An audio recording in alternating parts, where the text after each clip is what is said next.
ওয়াল দিয়েছে, হ্যাঁ হালকা লোড হয়েছে, আমাদের কিছু যে নির্দিষ্ট দায়িত্ব কর্তব্যগুলো আমাদের পালন করতেই হয় অ্যাক্সিডেন্ট এবং বিভিন্ন ক্যাপাসিটি ডেভেলপমেন্ট আমরা করছি। আর অলরেডি যুব বলেছেন যে সেটা অনেক আগে থেকে চেষ্টা করে গেছে, অনেকবারও প্রকল্পের জন্য চেষ্টা করেছে, হ্যাঁ বুঝে কাজ করতে হচ্ছে, মানুষের জায়গায় ব্যবস্থা করে দেওয়া বা আপনার থেকে আপনাদেরকে সার্ভিস দেওয়া যাবে। হ্যাঁ তারপর হচ্ছে আপনাদের গাছপালা একটু মানব সৃষ্ট আর একটু প্রাকৃতিক যে দুর্যোগগুলো প্রকল্প করতে গেলে এটা হচ্ছে কি নিজেও আপনার উৎপত্তিও যে আমাদের ওয়ার্কশপের সাথে যোগাযোগ করবে, ওনারা একটা ব্যবস্থা দেবে, ঠিক আছে?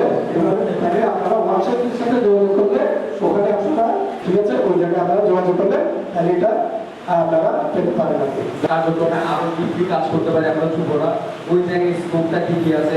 যখন আমরা ত্রাণটা রেডি করেছিলাম তখন কেউ দোকানে বলেন একটা প্রোডাক্ট এক একখান থেকে ম্যানেজ করতে হয়েছে এবং এটা যে কত কষ্ট।